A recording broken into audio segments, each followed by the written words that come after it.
अस्सलाम वालेकुम dear student. आज का हमारा टॉपिक है फ्रिक्शन। तो सबसे पहले फ्रिक्शन को स्टार्ट करने से पहले हम देखेंगे लास्ट टाइम जिसको डिस्कस किया था फोर्स। लेकिन फोर्स के बारे में हमने क्या कहा था, फोर्स क्या चीज़ है। फोर्स का फंक्शन था बॉडी को मूव्स कराना, टेंड टू मूव, मोशन को मोड़ना, स्टॉप करना या टेंड टू स्टॉप, या बॉडी की डायरेक्शन को चेंज करना। ये सारे काम कौन कर रही थी, हमारे पास फोर्स कर रही थी। अब देखिए कैसे ये जनरेट होता है। हमारे पास अमूमन ऐसा होता है कि एक ऑब्जेक्ट को हम फोर्स लगाते हैं। फुटबॉल है तो स्टूडेंट उसे ऐसे किक लगाता है तो वो बॉल चल पड़ती है। देखिए हालांकि आगे उसे रोकने वाला कोई भी नहीं है, लेकिन फॉर सम मोमेंट के बाद वो बॉडी रुक जाती है, स्टॉप हो जाती है। ऐसा क्यों होता है? देखिए ये वो क्वेश्चन है जो सवाल छोड़ता है कि इसको रोकने वाली तो कोई फोर्स नहीं है, फिर क्यों रुका है।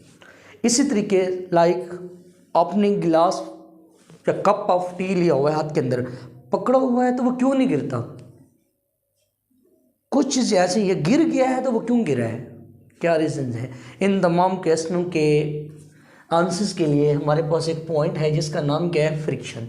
देखिए हम इसकी डेफिनेशन देखते हैं और ये देखते हैं कि फ्रिक्शन क्या कहती है। ये क्या चीज़ है, कहते हैं द फोर्स।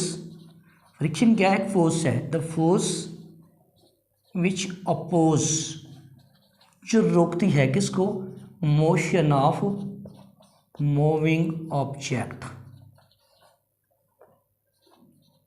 कहते हैं वो फोर्स जो हरकत करते हुए साम को रोकने में मदद दे, वो हमारे पास फोर्स कहलाती है। देखिए मैं एग्जांपल दी कि हमारे पास जो बॉल है इस पे आप फोर्स लगाते हो इस ऑब्जेक्ट के ऊपर। देखिए यहाँ से ये कुछ लम्हे चलता रहता है, मूव करता है। आफ्टर सम टाइम ये ऑब्जेक्ट यहाँ आके क्या करता है, इस जिस सरफेस पे मूव कर रहा है ना, इधर आके ये स्टॉप हो जाता है। क्यों हुआ? देखिए सबसे पहली रीज़न यहाँ रुकने की, ये कंटेक्ट है, मिलाप। किन का, दो सरफेस का। लेकिन दो सरफेस का जो मिलाप है ना, ये कंटेक्ट, ये से रोकने की वजह बना है। किससे की वजह बना है? अब देखिए हुआ ऐसे है कि जो ये बेसिकली सरफेस का कंटेक्ट क्या बताता है, दो चीज़ें, कि सरफेस हमारे पास स्मूथ है या नहीं है। स्मूथनेस ऑफ द सरफेस और नॉट। देखिए अगर सरफेस हमारे पास स्मूथ है तो वो ऑब्जेक्ट ज़्यादा मूव कर जाता है। अगर वो सरफेस हमारे पास स्मूथ नहीं है तो वो ऑब्जेक्ट ज़्यादा मूव नहीं कर सकता। पहला पॉइंट क्या पता चला कि सरफेस के ऊपर डिपेंडेंस है। मिसाल के तौर पर एक गेंद को दो मुख्तलिफ सरफेस पे हम फेंकते हैं, या मैं अमूमन एक एग्जांपल देता हूँ। ये देखिए हमारे पास एक टेबल है। देखिए ये एक आइस का एक ब्लॉक पड़ा हुआ है, बर्फ़ का आइस। देखिए यहाँ पे एक बॉल में रखता हूँ और इधर भी एक बॉल रखता हूँ। देखिए इस पे मैं फोर्स लगाता हूँ 10 न्यूटन की।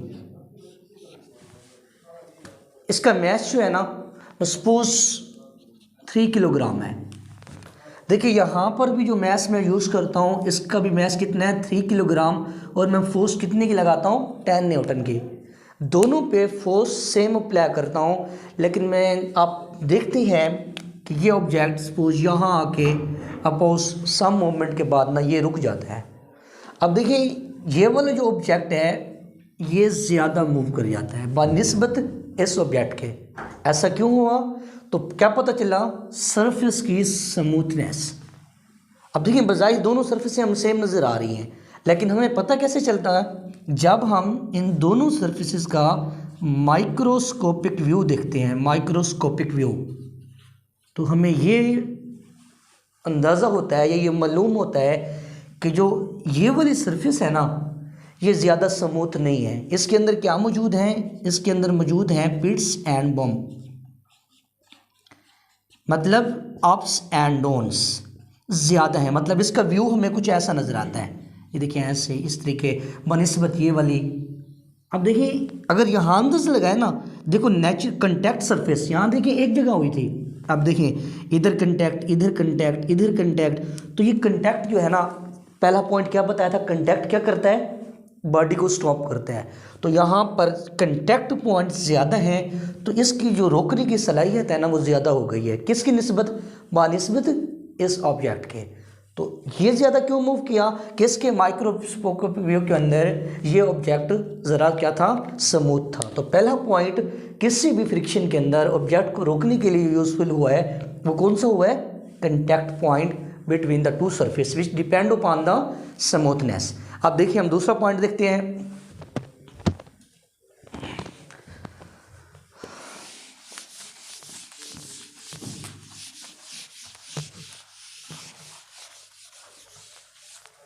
Next is the area of contact.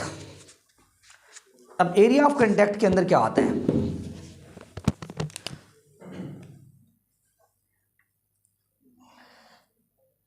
ये बुक है या एक छोटा सा ब्लॉक है, इसको ना हमने यहां से मूव कराना है और इस पॉइंट तक। अब देखो यहाँ एक हैवी ऑब्जेक्ट पड़ा हुआ है इस जगह के ऊपर। अब देखिए सेम वे में इसको भी हमने यहाँ पे ले जाना है और इसको भी हमने यहाँ पे ले जाना है। अब क्या काम करेंगे, मैं इस पे फोर्स लगाता हूँ 10 न्यूटन की, सेम फोर्सेस। देखिए जब मैं इसको फोर्स लगाता हूँ तो ये मूव कर जाता है ऐसा ऐसा, लेकिन ये मूव नहीं कर रहा। वजह क्या है, इसने ज़्यादा मूव क्यों नहीं किया, क्या रीज़न्स है। तो जब हम इस रीज़न को स्टडी करते हैं तो हमें अंदाज़ा होता है कि जब भी कोई ऑब्जेक्ट किसी सरफेस पे पड़ा हुआ है, अदर फैक्टर ये है उसका जो वेट है ना वो डाउनवर्ड लाई कर रहा है। इस ऑब्जेक्ट का, इस बॉडी का जो वेट है वो डाउनवर्ड मूव करने से पहले की बात है। और इसके ऊपर जो फोर्स लगती है, रिएक्शनल फोर्स, वो क्या है, अपवर्ड है। देखिए बॉडी नीचे जाना चाहती है और जिस सरफेस के ऊपर पड़ा हुआ है उससे अप्लाई होने वाली रिएक्शनल फोर्स इससे कहाँ मूव करवाती है, अपवर्ड मूव कराती है। अब देखिए जितना रिएक्शनल फोर्स ज़्यादा होगा उतनी फ्रिक्शन ज़्यादा होगी। आर्म बिल्डिंग में जिस बॉडी का वेट ज़्यादा होगा उतनी रिएक्शन फोर्स क्या होगी, ज़्यादा होगी, और उतनी फ्रिक्शन रुकावट की ज़्यादा आएगी। क्योंकि ये ऑब्जेक्ट ज़्यादा हैवी है तो इसके ऊपर से जो अप एंड डाउन वाली बैलेंसिंग फोर्स है ना, हमने असल में उसको तोड़ना होता है। तो यहाँ इसे तोड़ना क्या है, मुश्किल है। तो फ्रिक्शन का बेसिकली सिंबल क्या है, स्मॉल एफ से हम इसे रिप्रेजेंट करते हैं और ये बेसिकली क्या बता रहा है, it is directly proportional to the reactional force. वो देखिए कहाँ से अप्लाई हो रही है, बॉडी के ऑब्जेक्ट के वेट के। Greater will be the reactional force, greater will be the force of friction. अब देखिए जब भी हम प्रोपोर्शनलिटी साइन को हटाते हैं, ये वाला याद रखें, ये प्रोपोर्शनलिटी सिंबल जब भी हम रिप्लेस करेंगे इसकी जगह हम एक इक्वल लगाते हैं और दूसरा कोई कांस्टेंट लगाते हैं। हर जगह पर सेम नहीं होता, डिपेंड अपॉन द कंडीशंस। अब देखिए जब भी प्रोपोर्शनलिटी का साइन हो उसके साथ ना तो कभी कांस्टेंट यूज हो सकता है ना ही इक्वल। देखिए इस प्रोपोर्शनलिटी के साइन की जगह से इक्वल, और ये देखिए ये जो सिंबल है इसको हम म्यू पढ़ते हैं, म्यू। अब देखिए ये क्या है, कोफिशिएंट ऑफ फ्रिक्शन है, फ्रिक्शन का कोफिशिएंट। कोफिशिएंट क्या होगा, उसकी मैग्नीट्यूड बताएगा, मिकदार बताएगा। देखिए इम्प्लाइज दैट अगर हम यहाँ से म्यू की वैल्यू देखें तो ये एफ ओवर आर के इक्वल होता है। देखिए ratio between the force of friction and the reactional force which is applied by the object is called coefficient of friction. ये देखिए रिएक्शनल फोर्स जितनी ज़्यादा होगी, अब यहाँ से देखें, जितनी रिएक्शनल फोर्स ज़्यादा होगी उसका उतना कोफिशिएंट ऑफ फ्रिक्शन क्या होगा, कम होगा। अब देखिए यहाँ से हमें डेरिवेशन आर क्या चीज़ थी, इक्वेशन 1 है, 1 को अगर यूज़ करें तो आर किसके इक्वल है, वेट के इक्वल, और आर एम जी, तो ये कंडीशन बनती है F is equal to mu m g. इसका मतलब है फोर्स ऑफ फ्रिक्शन बॉडी के मास के इक्वल है। अब नेक्स्ट पॉइंट, इससे वाकई पता चला कि फ्रिक्शन किस पे डिपेंड कर रही है। कितनी बातें बताई हमने, कांटेक्ट पॉइंट के ऊपर, सरफेस की स्मूथनेस के ऊपर फ्रिक्शन, तो यहाँ से क्वेश्चन आता है वह friction oppose motion, friction motion को क्यों रोकती है, वह फ्रिक्शन अपोज द मोशन। देखिए क्या आंसर जनरेट होता है इसका फ्रिक्शन को अपोज ऑफ मोशन के, कि जब भी हम किसी सरफेस को स्टडी करते हैं, सरफेस की कौन सी स्टडी करते हैं, माइक्रोस्कोपिक जब व्यू देखते हैं तो पता ये चलता है कि no surface is perfectly smooth, no surface is perfectly smooth, कोई भी सरफेस मुकम्मल तौर पर स्मूथ नहीं है। क्या चीज़ है उसके अंदर, माइक्रोस्कोपिक व्यू क्या बताता है, पिट्स एंड बम्प्स, उसमें अप्स एंड डाउन हैं। इसकी वजह से ये पिट्स एंड बम्प कंटैक्ट ज़्यादा करते हैं, जब कंटैक्ट ज़्यादा करेंगे तो फ्रिक्शन क्या होगी, ज़्यादा होगी, जब बेटा फ्रिक्शन ज़्यादा होगी तो मोशन क्या हो जाएगी, कम हो जाएगी। तो इस फ्रिक्शन का क्या रोल हुआ कि जब भी कोई ऑब्जेक्ट मूव करता है इसको रोकने में मदद देती है। तो वाकई पता चला कि जब हम इस बॉल को सरफेस के ऊपर, एक स्मूथ के ऊपर, बिल्कुल सीधी सरफेस है उस पर भी भेज रहे हैं तो उसमें भी कंटैक्ट पॉइंट है, कंटैक्ट पॉइंट उसको वहाँ पर रोकने में मदद देता है। अच्छा, फ्रिक्शन की दो बेसिक बातें होती हैं, एक होती है स्टैटिक फ्रिक्शन। फ्रिक्शन का मतलब क्या है, मोशन को रोकना। आप इस बड़े ब्लॉक को, मैंने जैसे अभी आपको एग्जांपल बताई थी बेटा, एक स्टैटिक फ्रिक्शन आ रही है, स्टैटिक फ्रिक्शन।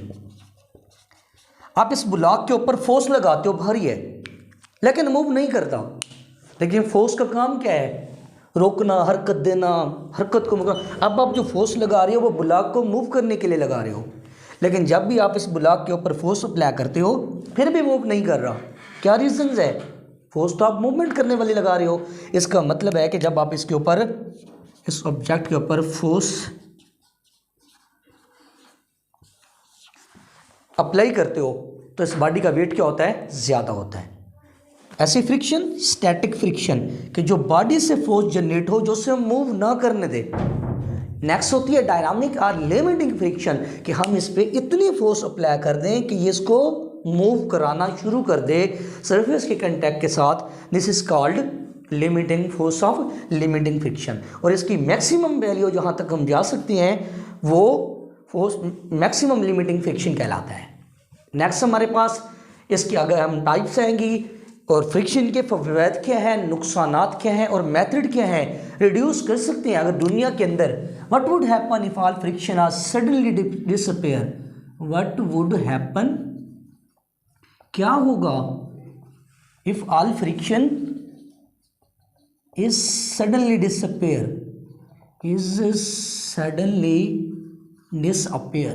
अब यूनिवर्स के अंदर सारी की सारी फ्रिक्शन ख़त्म हो जाए तो क्या होगा। इसका मतलब ये है कि जब भी फ्रिक्शन सारी की सारी डिसअपीयर हो जाएगी तो nothing would be study on the ground, ज़मीन के ऊपर कुछ भी नहीं रहेगा, ना मूव कर सकते हैं। अब देखिए जो ऑब्जेक्ट चल पड़ेगा ना वो नहीं रुकेगा। अबाउट वाटर द सरफेस के अलावा आप ऑब्जेक्ट को कहीं भी नहीं रोक सकते।